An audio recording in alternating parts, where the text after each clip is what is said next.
तो हेलो दोस्तों, आपका स्वागत है हमारे यूट्यूब चैनल पर। अगर आप हमारे चैनल पर नए हैं तो प्लीज़ हमारे कहानी संग्रह चैनल को सब्सक्राइब कर लीजिए और बेल आइकन की घंटी प्रेस कर दीजिए। और वीडियो अच्छी लगे तो लाइक ज़रूर कीजिएगा। अमन सुबह उठा, उसे ऑफिस जाने में देरी हो रही थी। जल्दी से तैयार हुआ। उसने देखा सुप्रिया घर के कामों में लगी हुई है। उसके पास जरा सा भी समय नहीं है आकर उसके पास बैठ जाए। खैर, उसे भी जल्दी थी तो ऑफिस चला गया। अमन शाम को ऑफिस से घर पहुंचा। घंटी बजाई तो सुप्रिया ने दरवाज़ा खोल दिया। सुप्रिया नज़र पड़ते ही उसका मन खिन्नता से भर गया और फिर सीधे बेडरूम में चला गया। कपड़े बदल कर बाथरूम में फ्रेश होकर निकला। तब तक सुप्रिया कमरे में आ गई थी। यह चाय नाश्ता रख दिया मैंने, धीरे से सुप्रिया ने कहा। पता नहीं, अमन और भी चिढ़ गया। अपनी स्लीपर घसीटता हुआ डाइनिंग टेबल की तरफ बढ़ गया। बच्चे भी आ गए हैं। सब खाते पीते बातें करने लगे। बच्चों के साथ बात करने अमन का मूड कुछ ठीक हो गया। अभी वह बातें कर ही रहे थे कि सुप्रिया फिर उठ गई और जूठे बर्तन समेटने लगी और रसोई में रखने लगी। अमन ने सुप्रिया पर नज़र दौड़ाई। उसका फैला बेडौल शरीर, बड़ा पेट, कमर में खोसा साड़ी का पल्ला, बिखरे बालों को ठूस कर बनाया गया जूड़ा, बेजान होता चेहरा। उसका बच्चों के साथ बातें करके उसका मूड ठीक होता, मूड भी उखड़ गया। सुप्रिया डाइनिंग टेबल साफ कर रसोई में चली गई। उसके बर्तनों की आवाज़ ने अपना बेसुरा संगीत शुरू कर दिया था। अमन ने झुंझलाकर अखबार उठाया और उठकर बाहर बरामदे में चला गया। थोड़ी देर सुबह के पढ़े अखबार को दोबारा पढ़ता रहा और फिर शाम का अंधेरा छाने लगने लगा। दिखाई देना कम हो गया। उसने लाइट नहीं जलाई। उसका अंदर जाने का मन नहीं किया तो वही कुर्सी पर पीछे सिर टिकाकर यादों में खो गया। कैसे सुप्रिया को कभी लड़कियों की भीड़ में पसंद किया था, घर वालों की मर्जी के खिलाफ जाकर अपनाया था उसने। उसके जहन में वह दुबली पतली बड़ी बड़ी आंखों वाली सलोनी सी सुप्रिया की छवि तैर गई। मामा की बेटी की शादी में कानपुर गया। अमन जब लौटा तो अकेला नहीं आया। सुप्रिया का वजूद भी उसके जहन से लिपटा साथ आ गया। बारातियों से हंसी ठिठोली करती दुल्हन की सहेलियों के बीच उसकी नज़र गोरी लंबी छरहरी सुप्रिया पर अटक सी गई। सुप्रिया के गुलाबी गाल, उसकी बड़ी बड़ी आंखों की झील की गहराई, रसीले ओठों की चमक भुलाए ना भूली। जब भी आंखें बंद करता हंसती मुस्कुराती सुप्रिया उसकी आंखों में उतर आती। अमन इंजीनियर था, बहुत अच्छी नौकरी में था। उसके पिता रिटायर्ड अध्यापक थे। बहुत अच्छे घरों से शादी के प्रस्ताव उसके पिता के पास उसके लिए आए हुए थे। उन सब घर में सलाह मशवरा चल रहा था। वह खुद भी बहुत खूबसूरत था।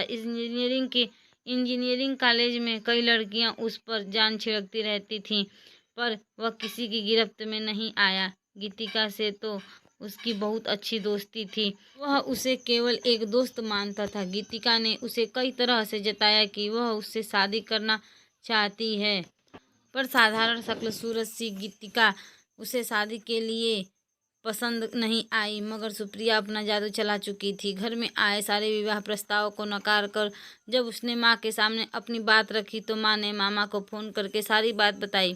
फिर उन्होंने सुप्रिया के बारे में सब पता लगाया। सुप्रिया बीकॉम पास, एक सामान्य घर की लड़की थी, दूसरी जाति की भी थी। इसलिए माता पिता ने अमन को बहुत समझाया कि सुंदरता ही सब कुछ नहीं होती, लड़की किसी भी तरह उसके योग्य नहीं है। आजकल के हिसाब से उसे ज़्यादा पढ़ी लिखी भी नहीं कहा जा सकता। बीकॉम पास तो है और कौन सा मुझे उससे नौकरी करवानी है, अमन ने कहा। पर बात नौकरी की नहीं है बेटा, घर का रहन सहन यह सब भी मायने रखते हैं। इन सब बातों का असर इंसान के विचारों पर पड़ता है। आज समय बहुत बदल गया है। कुछ समय बाद तुझे खुद ही यह बात महसूस होने लगेगी। बीकॉम तो हमारी घर काम वाली की बेटी भी कर रही है, तो क्या उससे शादी कर सकता है? पिता का ऐसा कहना अमन को खल गया। काम करने वाली की बेटी की तुलना उसके प्यार से करने से उसका दिल टूट गया। फिर चिढ़ कर बोला, बाकी बातें तो सीखने की है, सिखाई जा सकती है, पर जो चीज़ कुदरत देती है वह पैदा नहीं की जा सकती। मेरे साथ रहेगी तो वह सब सीख जाएगी। अपनी दलीलों से अमन ने माता पिता को चुप कर दिया था। आखिर माता पिता मान गए। सुप्रिया उसके जीवन में क्या आई, उसके रूप सौंदर्य भोली भाली बातों में पूरी तरह डूब गया। सुप्रिया जितनी सुंदर थी उसका स्वभाव भी उतना ही अच्छा था। उसका सास ससुर ने उसे खुले मन से स्वीकार कर लिया। उसे बहुत प्यार करते थे। प्यार तो अमन भी उसे दीवानों की तरह करता था। सुप्रिया से उसका दीवाना था। वह जैसे ही ऑफिस से छूटता वैसे ही सीधे घर की ओर दौड़ा चला आता। लेकिन घर आकर देखता सुप्रिया रसोई में उलझी हुई, कभी ससुर जी के लिए दलिया बना रही होती है, कभी सास के लिए घुटनों का तेल गर्म कर रही होती है, कभी गर्म पानी की थैली भर रही होती है, कभी सब्जी काट रही होती है, तो कभी उसके लिए बढ़िया नाश्ता बनाने में व्यस्त होती है। यह सब छोड़ो ना सुप्रिया, मुझे यह सब नहीं चाहिए, मुझे तुम चाहिए। यह कहते हुए अमन गैस बंद कर देता। माँ पापा का काम तुम पहले निकाल लिया करो, जब मैं हूँ तो सिर्फ मेरे पास रहा करो। अमन उसे अपनी बाहों में कसने की कोशिश करता। सुप्रिया कसमसा जाती। क्या करते हो, माया बाबूजी आ जाएंगे। वह जबरन खुद को छुड़ा लेती। तो फिर कमरे में चलो ना, मेरे पास बैठो, अमन शरारत करते हुए कहता। अरे कैसे चल दूँ, शाम का खाना बनाने में देर हो जाएगी। बदले वह उसे चाय का कप थमा देती। देखो मैंने आपके लिए पकोड़े बनाए हैं, इन्हें खाकर बताओ कैसे बने हैं। वह कुटकर कहता, हमारी नई नई शादी हुई है सुप्रिया, तुम समझती क्यों नहीं, थोड़ा रोमांटिक बनो, घर के काम तो होते रहेंगे। और वह उसे फिर वापस खींचकर प्यार करने का प्रयास करता। यहाँ तक कि पति पत्नी के बीच इसके अलावा दूसरी बातें भी हैं जो इससे भी ज़रूरी हैं। पति पत्नी के रिश्ते के लिए यह वह नहीं समझती थी। यहाँ तक कि अखबार पढ़ना, टीवी पर खबरें सुनना, इन सब बातों से भी उसका कोई मतलब नहीं रहता था। अब उसके लिए घर और घर का काम, ससुर की सेवा, पति की देखभाल, बस यही सब कुछ था। अमन का मन करता उसकी नई नवेली दुल्हन पत्नी उससे कभी रूठे और वह उसे मनाए, मीठी छेड़छाड़ करे, पर धीरे धीरे उसे लगने लगा कि इस माटी की खूबसूरत गुड़िया से ऐसी बातों की उम्मीद करना बेकार है। समय बीत गया, उसके 2 बच्चे भी हो गए। अब तो सुप्रिया और भी ज़्यादा व्यस्त हो गई, उसके पास पल भर की फुर्सत नहीं रहती। वह कई बार कहता, सुप्रिया खाना बनाने के लिए कोई काम वाली रख लो, बस तुम बस अपनी देख रेख में बनवा लिया करो, काम में इतनी उलझी रहती हो कि मेरे लिए तो तुम्हारे पास समय नहीं रहता। कब समय नहीं रहता आपके लिए, सुप्रिया हैरानी से कहती। और काम, कौन सा काम नहीं करती हूँ आपका मैं? सुप्रिया, काम ही तो सब कुछ नहीं होता, तुम समझती क्यों नहीं, हमारी उम्र लौट कर नहीं आएगी, बहुत सी ज़रूरतें होती हैं तन मन की, पर इन्हें तुम समझना चाहोगी तब ना। सुप्रिया अमन की सारी ज़रूरतों को समझती पर उसके मन को नहीं समझती। वह अच्छी बहू थी, अच्छी माँ थी, अच्छी पत्नी थी और अच्छी साथी नहीं थी। और एक साथी की कमी अमन को हमेशा के लिए पर एक अजीब तरह की तृषा व भटकन से भर देती। अमन का मन करता उसके दोस्तों की पत्नियों की तरह सुप्रिया भी तरह तरह के ड्रेसेस पहने जो सालिन पर फैशनेबल हो। कम से कम चूड़ीदार सूट, अनारकली सूट या तो पहन सकती है। यह वही सोचकर एक एक दिन उसे किसी तरह से मनाकर बाजार ले गया। लेकिन सुप्रिया कोई भी ड्रेस, यहाँ तक कि सूट खरीदने को भी तैयार नहीं हुई। और यह सब मैं नहीं पहन सकती, माँ पापा क्या बोलेंगे, मेरे सभी दोस्तों की पत्नियां पहनती हैं। सुप्रिया, अच्छा यह अनारकली सूट ले लो, तुम पर खूब जच आएगी। अभी तुम्हारी उम्र ही क्या है, आजकल तो 65 साल की औरतें भी ये सब पहनती हैं। जो पहनती हैं उन्हें पहनने दो, पर मैं नहीं पहन सकती। उनके सास ससुर उनके साथ नहीं रहते होंगे, माँ पापा क्या कहेंगे। सुप्रिया यही रट लगाए बैठी। सुप्रिया, मैं जानता हूँ अपने मम्मी पापा को पुराने विचारों के नहीं हैं। मैंने हर तरह का माहौल देखा है और वे अध्यापक की पत्नी हैं। वह तुम्हें यह सब पहनने देखकर खुश ही होंगे। दूसरे दिन ऑफिस पहुंचा। उसके एक सहकर्मी का तबादला हुआ था, मगर सुप्रिया ने अमन का प्रस्ताव सिरे से नकार दिया। जब सुप्रिया अनारकली सूट जैसी शालीन ड्रेस पहनने को तैयार नहीं हुई तो जींस टॉप क्या पहनेगी। पापा सही कहते थे, घर का रहन सहन, शिक्षा दीक्षा, इन सब का असर इंसान की पर्सनालिटी और विचारों पर पड़ता है। पत्नी को तरह तरह से सजाने संवारने का अमन का शौक धीरे धीरे दम तोड़ दिया। अमन नौकरी में ऊंचे पद पर पहुंचता गया, बच्चे बड़े होते गए और माता पिता वृद्ध होते गए, फिर एक दिन इस दुनिया से चले गए। सुप्रिया की जैसे तैसे उम्र बढ़ने शुरू हुई तो खुद से बेपरवाह उसका शरीर भी फैलने शुरू हो गया। चेहरे की रौनक तो जो उम्र की देन थी बिना देखभाल के बेजान होने लगी। उसके लंबे लहराते बाल उम्र के साथ पतली पूछो जैसे रह गए। वह उन्हें लपेटकर कसकर जुड़ा बना लेती, जो उसके मोटे चेहरे को और भी अनाकर्षक बना देते। अमन कहता, सुप्रिया, मैं तुम्हें 22 से 23 साल की लड़की नहीं ढूंढता, पर चाहता हूँ कि तुम अपनी उम्र के अनुसार तो खुद को संवार कर रखा करो। 43 की उम्र ज़्यादा नहीं होती है। मगर सुप्रिया पर कोई असर नहीं पड़ता। वह धीरे धीरे अमन ने बोलना छोड़ दिया। वह खुद 45 की उम्र में अभी भी 36 से अधिक नहीं लगता था। अपने मोटापे, पहनावे और रहन सहन की वजह से सुप्रिया उम्र में उससे बड़ी लगने लगी थी। अब अमन का उसके साथ कहीं ले जाने का मन भी नहीं करता। ऐसा नहीं था कि वो दूसरी औरतों की तरफ आकर्षित होता था, पर तुलना स्वाभाविक रूप से हो जाती थी। आप अभी तक यहाँ बैठे और लाइट भी नहीं जलाई? सुप्रिया लाइट जलाते हुए बोली। चलो खाना खा लो। खाना खाकर अमन सो गया। आज पुरानी बातें याद करके उसके मन में चिंता और बढ़ गई। सुप्रिया के प्रति जो अजीब सा नफरत का भाव उसके मन में भर गया था वह और भी बढ़ गया। दूसरे दिन अमन ऑफिस पहुंचा। उसके एक सहकर्मी का तबादला हुआ था। उसकी जगह कोई महिला ज्वाइन करने वाली थी। अपने केबिन में पहुंचा तो चपरासी ने आकर कहा, साहब आपको बुला रहे हैं। अमन बॉस के कमरे में की तरफ चल दिया। इजाज़त लेकर अंदर गया तो उसके बॉस बोले, अमन, ये गीतिका दुबे है। उमेश की जगह इन्होंने ज्वाइन की। तुम इन्हें इनका काम समझा दो। अमन ने पलट कर देखा तो खुशी से बोला, अरे गीतिका, तुम यहाँ? अमन, तुम यहाँ? गीतिका सीट से उठ खड़ी हुई। आप दोनों एक दूसरे को जानते हो? जी, हम दोनों एक साथ ही इंजीनियरिंग की थी। फिर तो और भी अच्छा है गीतिका, अमन आपकी मदद कर देंगे।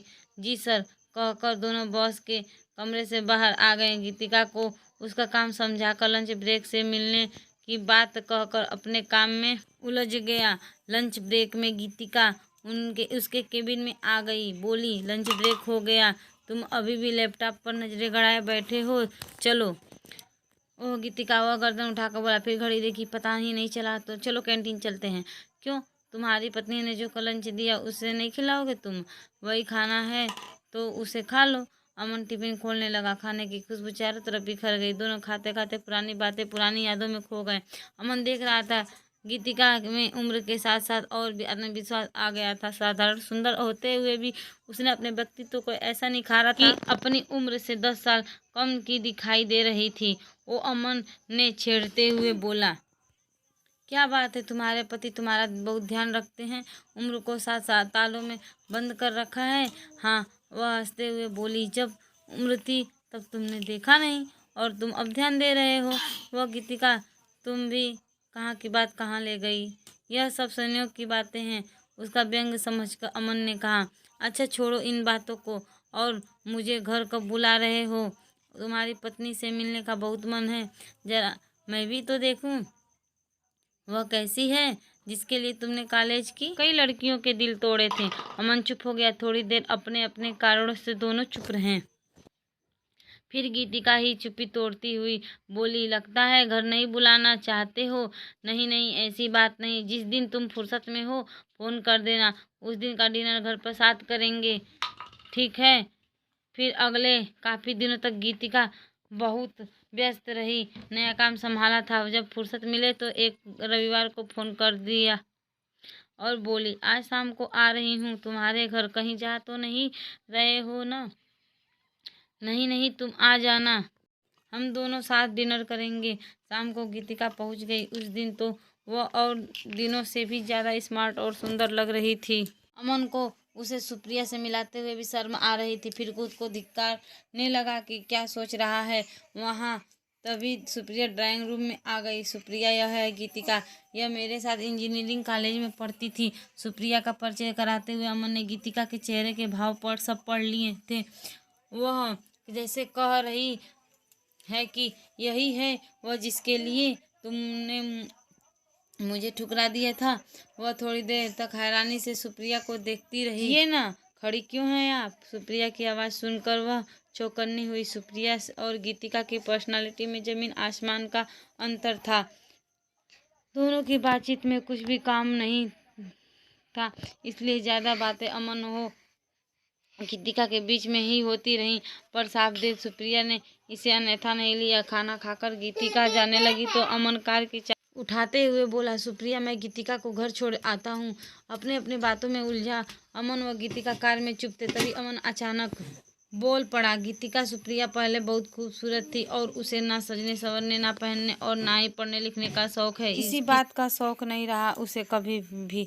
हूँ गीतिका जवाब दिया। बहुत कोशिश की उसे बदलने की, बहुत समझाया पर वो समझती ही नहीं। थक हार कर मैं भी चुप हो गया। क्या खूबसूरती ही सब कुछ होती है अमन। गीतिका का स्वर इतना थका था जैसे मीलों दूरी तय करके आया हो। अमन उसके स्वर के मतलब को समझ रहा था और चुप हो गया। फिर थोड़ी देर दोनों चुप रहे। फिर एकदम से गीतिका बोली, बातों से समझा कर नहीं मानती तो कुछ करके समझाओ। जब तक दिल पर चोट नहीं लगेगी तब तक नहीं समझेगी। जब तक कुछ खोने का डर नहीं होगा तब तो कुछ पाने की कोशिश नहीं करेगी। अमन चुप रहा। गीतिका के बात कुछ समझा कुछ नहीं। तभी उसने कार एक जगह रोक दी। यहाँ कहाँ कार रोक दी? आइसक्रीम खाने के लिए। तुम्हें आइसक्रीम बहुत पसंद है ना, और वो अभी आइसक्रीम पार्लर में बैठकर खाना। तुम्हें याद है अभी तक? गीतिका संजीदगी से बोली, हाँ क्यों नहीं, दोस्तों की आदतें भी कोई भूलता है क्या? चलो उतरो। अमन कार का दरवाजा खोलते हुए बोला। दोनों उतरकर आइसक्रीम पार्लर में चले गए। उन्हें पता ही नहीं चला कि काफ़ी समय हो गया है। फिर गीतिका को छोड़कर जब घर पहुंचा तो सुप्रिया उसके इंतजार में चिंतित सी बैठी थी। उसे देखते ही बोली, बहुत देर कर दी, मोबाइल भी आप घर भूल गए थे? हाँ देर हो गई। क्यों? दरअसल आइसक्रीम खाने रुक गए थे। गीतिका को बहुत पसंद है आइसक्रीम, तो हमेशा घर पर रहती है, घर पर ही खिला देती। सुप्रिया का स्वर हमेशा से अलग कुछ झुंझलाया हुआ था। अमन ने चौंककर सुप्रिया के चेहरे पर नजर डाले। उसके स्वभाव के विपरीत हल्की ईर्ष्या की छाया नजर आई। बोला, उसे पार्लर में ही खाना पसंद है। और फिर बातचीत में देर हो गई और फिर कपड़े बदलने लगा। सुप्रिया थोड़ी देर खड़ी रही, फिर बिस्तर पर लेट गई। कपड़े बदलकर अमन भी बिस्तर पर लेट गया। नींद उसे भी नहीं आ रही थी, पर उसे आश्चर्य इस बात का था कि हमेशा लेटते ही घोड़े बेचकर सो जाने वाली सुप्रिया रात भर तक करवटें बदलते रही। अमन को गीतिका की बात याद आ गई कि जब तक दिल पर चोट नहीं लगेगी, कुछ खोने का डर नहीं होगा, तब तक कुछ पाने की कोई कोशिश नहीं करेगी। अब अमन अक्सर ऑफिस से घर आने में कुछ देर करने लगा। कभी उसके कुछ भी ना पूछने वाली सुप्रिया अब कभी भी उससे देर से आने का कारण पूछने लगी। वो भी लापरवाही से जवाब दे देता है। गीतिका को कुछ शॉपिंग करनी थी तो उसके साथ चला गया था। उसके पति तो यहाँ पर है नहीं अभी। और फिर सुप्रिया के चेहरे के भाव देखने नहीं भूलता। वह देखता कि गीतिका का नाम सुनकर सुप्रिया का चेहरा गुस्से से लाल हो जाता है। अमन को खो देने का डर कभी पैदा ही हुआ नहीं।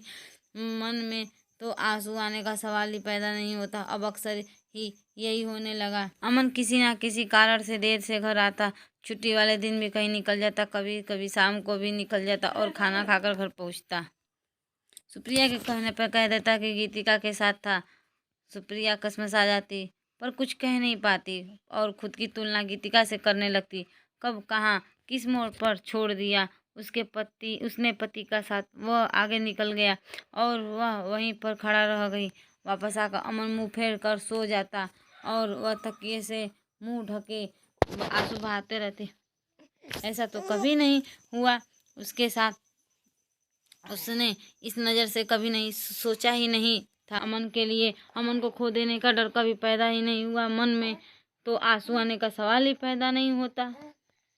घर, बच्चे, सास ससुर की सेवा, घर का काम और पति की देखभाल, जीवन यहीं तक सीमित कर लिया था उसने। पति के इसके अलावा भी कुछ चाहता है इस तरह का तो उसका कभी ध्यान ही नहीं गया। सुप्रिया छटपटा जाती। दिल करता झंझोर कर पूछे अमन से, क्यों कर रहे हो ऐसा? गीतिका क्या लगती है तुम्हारी? पर पता नहीं क्यों कारण जैसे गीत उसकी समझ में आ रहा था। गीतिका के व्यक्तित्व के सामने वह अपने आप को छोटा महसूस कर रही थी। एक दिन रविवार को सुप्रिया तैयार होकर घर से निकल गई। गीतिका खाना बनाने की तैयारी करने रही थी। तभी घंटी बज उठी। गीतिका ने दरवाज़ा खोला तो सुप्रिया को खड़ा देखकर चौंक गई। पूछा, सुप्रिया तुम यहाँ इस समय? अमन कहाँ है? वे घर पर नहीं थे तो मैं तुमसे मिलने आई हूँ गीतिका। सुप्रिया स्वामी हुई सी बोली। सुप्रिया के बोलने के अंदाज पर गीतिका को उस पर दया सी आ गई। हाँ हाँ अंदर आओ ना। उसका हाथ पकड़कर खींच के अंदर ले आई। बैठो। सुप्रिया कुछ देर चुप रही। कभी गीतिका का चेहरा देखती तो कभी नीचे देखने लग जाती। तभी गीतिका ने कहा, घबराओ नहीं सुप्रिया, कहो क्या बात है। वो आजकल अमन कुछ बदल से गए हैं। बोलते को बोलते वो एक रुक सी गई, फिर बोल पड़ी, जब से तुम आई हो तब से। यह सुनकर गीतिका जोर से हंस पड़ी। वह अक्सर घर से गायब होते हैं, तुम्हारे पास आ जाते हैं। कहते कहते उसकी आंखों से आंसू आ गए। तब तो तुम तो शादीशुदा हो गीतिका, तुम मुझसे मेरा पति मत छीनो। गीतिका हंसते हंसते चुप हो गई। गीतिका हंसते हंसते चुप हो गई। थोड़ी देर चुप रहकर फिर बोली, तुम्हारा पति मैंने नहीं छीना, तुमने खुद उसे अपने से दूर कर दिया। मैंने कैसे कर दिया? वह आजकल तुम्हारे साथ रहते हैं, तुम्हारे साथ पिक्चर जाते हैं, तुम्हें शॉपिंग कराते हैं, तुम्हारे साथ घूमते हैं, ना बच्चों पर ध्यान देते हैं ना घर पर। सुप्रिया, सबसे पहले तो इस बात का विश्वास करो कि जैसा तुम सोच रही हो वैसा कुछ भी नहीं है। हमारे बीच ऐसा कुछ होता तो बहुत पहले हो जाता, तब तुम अमन की ज़िंदगी में ना होती। हम दोनों के बीच दोस्ती से अधिक कुछ नहीं। वह कभी कभी मेरी मदद के लिए ज़रूर आता है, पर हमेशा मेरे साथ नहीं होता। फिर कहाँ जाते हैं अमन? अब यह तो अमन ही जाने कि वह कहाँ जाता है, लेकिन क्यों जाता है ये मैं समझती हूँ। क्यों नहीं तुमने खुद को बदला? समय के साथ कभी अमन की बगल में खड़े होकर देखा है खुद को तुमने? अमन एक खूबसूरत, उच्च शिक्षित व सफल पुरुष है, और तुम खुद कहाँ हो? ना तुमने अपनी शिक्षा बढ़ाई, ना तुमने अपने रख रखाव पर ध्यान दिया, ना पहनावे पर, ना अपना सामान्य ज्ञान बढ़ाने पर। तुम्हारा उच्च शिक्षित पति तुम्हारे साथ आकर बात भी करे तो किस विषय पर? वह समय अब नहीं रहा। उच्च शिक्षित पतियों की पत्नियां अनपढ़ भी हुआ करती थी। गीतिका कुछ देर चुप रही, फिर बोली, नौकरी करना जरूरी नहीं है। क्या तुमने किचन से बाहर निकलकर को भी कुछ सोचा है? अमन का मन नहीं करता कि उसके दोस्तों की पत्नियां की तरह उसकी पत्नी भी स्मार्ट हो, शिक्षित दिखे। इतना वजन बढ़ा लिया है तुमने, इस बेडोल शरीर को ढोना तुम्हें क्या अच्छा लगता है? तुम अच्छी पत्नी तो बनो सुप्रिया, पर अच्छी साथी ना बन सकी। अपने पति की सोचो सुप्रिया। कई लड़कियों को ठुकरा कर अमन ने तुम्हें पसंद किया था। कहाँ खो गई वह सुप्रिया जिसे वह दीवानों की तरह प्यार करता था? गीतिका की बातें सुनकर सुप्रिया को याद आने लगा कि ऐसा कुछ अमन भी कह रहे थे।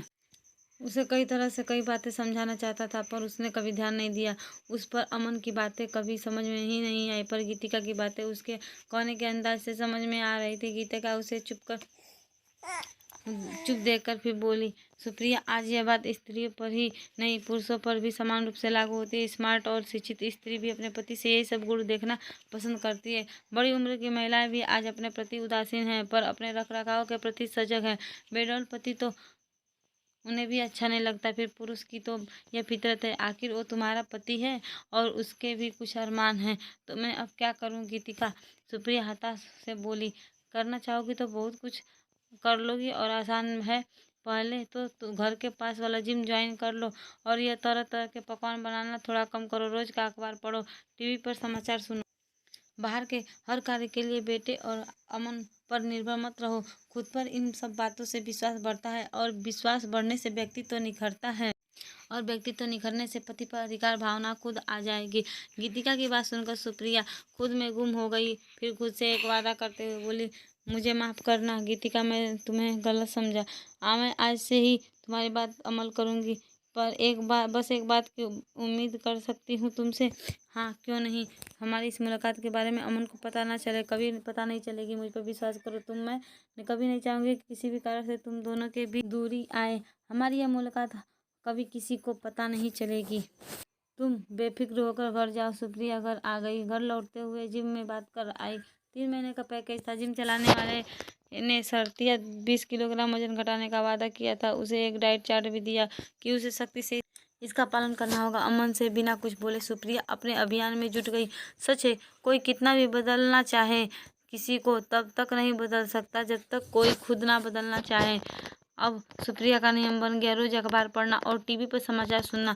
उसने अखबार वाले से कई पत्र पत्रिकाएं भी लगा ली थी। घर की साफ सफाई और पकवान बनने में कुछ कम हो गए थे, पर किसी के जीवन पर इसका कोई खास असर नहीं पड़ा। सुप्रिया की जिंदगी बदलने लगी थी। अब वह अक्सर किसी न किसी काम से घर से निकल जाती। इससे खुद को तरोताज़ा महसूस करती। बाहर भी कुछ काम खुद करने से उसे संतुष्टि महसूस होती, जिससे उसमें आत्मविश्वास आना शुरू हो गया था। अमन उसमें धीरे धीरे आने वाले परिवर्तन को देख रहा था, पर सोच रहा था कि थोड़े दिन की बात है जो उसकी बेरुखी की वजह से शायद सुप्रिया में आ गया हो। थोड़े दिनों में अपने फिर पुराने ढर्रे पर आ जाएगी, लेकिन सुप्रिया अपनी उन्हीं दिनचर्या पर कायम रही। 5 से 6 महीने होते होते सुप्रिया का वजन 20 किलोग्राम कम हो गया। बदन के उतार चढ़ाव की प्रखरता फिर अपनी मौजूदगी का एहसास करने लगी। चेहरे की चर्बी घटकर कसाव आने से चेहरा कांति में हो गया। उसकी बड़ी बड़ी झिलसी आगे जो चर्बी बढ़ने से छोटी हो गई थी, फिर से अपनी गहराई नापने लगी। अमन देखता कि अक्सर वह खाली समय में पत्रिकाएं पढ़ते हुए मिलती या फिर बच्चों से कंप्यूटर सीखने का प्रयास करती। वह अमन को फ़ोन पर किसी से बात करते हुए सुनती तो उसे सुप्रिया के लहजे वह बातचीत पर हैरानी होती। बातचीत का अंदाजा तक बदल चुका था। एक दिन उसने पार्लर जाकर अपने पूंछ जैसे बाल भी कटवा लिए। कंधों तक लहराते बालों में जब उसने शीशे में अपना चेहरा देखा तो खुद को ही नहीं पहचान पाया। उसने कटे हुए बालों को रबर बैंड से बांधा और घर आ गई। दूसरे दिन उन्हें सब परिवार चाचा के घर जाना था। बच्चे तैयार होकर बाहर निकल गए थे। अमन भी तैयार होकर बाहर निकला। कार बैक करके खड़ी की। सुप्रिया के बाहर आने का इंतजार करने लगा। थोड़ी देर इंतजार करने के बाद सुप्रिया को देर रात करते देख वह उसे बुलाने अंदर चला गया। कहा, हो सुप्रिया, कितनी देर लगा रही हो, जल्दी करो, देर हो रही है। कहता हूँ। वह बेडरूम में चला गया और उसने देखा चूड़ीदार सूट पहने एक सुंदर और स्मार्ट सी युवती अपने कंधों तक लहराते बालों पर कंघी फेर रही है। सुप्रिया आवाज़ सुनकर सुप्रिया ने पलट कर देखा। सुप्रिया, तुम हो? आंखों से खुशी मिश्री आश्चर्य से देख रहा था। उसे सामने देखकर सुप्रिया ऐसे शर्म आ रही थी जैसे कल की शादी हुई हो। अमन उसके करीब आ गया। उसे विश्वास नहीं हो रहा कि यह तुम हो। तुम्हें देखकर तो आज 10-12 साल पहले के दौर में पहुंच गया। कितनी सुंदर लग रही हो। वह उसकी झील से गहरी आंखों में डुबकी लगाते हुए बोला। चलो ऐसे हटो, ऐसे ही बोल रहे हो। बहुत सताया आपने मुझे, सच कह रहा हूँ सुप्रिया। प्यार तो मैं तुम्हें हमेशा ही करता था, पर पति पत्नी को एक दूसरे को प्यार करने के लिए प्यार के माध्यम कभी कम नहीं होने देना चाहिए। वह उसे बाहों में करते हुए बोला। दिल बहकने को कर रहा है। मुझे माफ़ कर दो अमन, मैंने आपकी बातें समझने में बहुत देर कर दी। कोई बात नहीं, आखिर समझ तो आ गई। पर अब मेरा चाचा जी के घर जाने का मूड नहीं है। क्यों ना बच्चों को भेज देते हैं। अमन शरारत से उसके कानों के पास बुलाकर बोला। ठीक है। अमन की बात समझ खिलखिलाती हुई सुप्रिया ने अपनी बाहें अमन के गले में डाल दी और बच्चों को चाचा जी के यहाँ भेजने के बाद दोनों सिनेमा देखने चले गए। दोस्तों, ये वीडियो के बारे में आपकी क्या राय है, ये ज़रूर कमेंट बॉक्स में लिखिएगा। अगर वीडियो अच्छी लगी हो तो प्लीज़ लाइक कीजिएगा और हमारे चैनल को सब्सक्राइब कर लीजिएगा।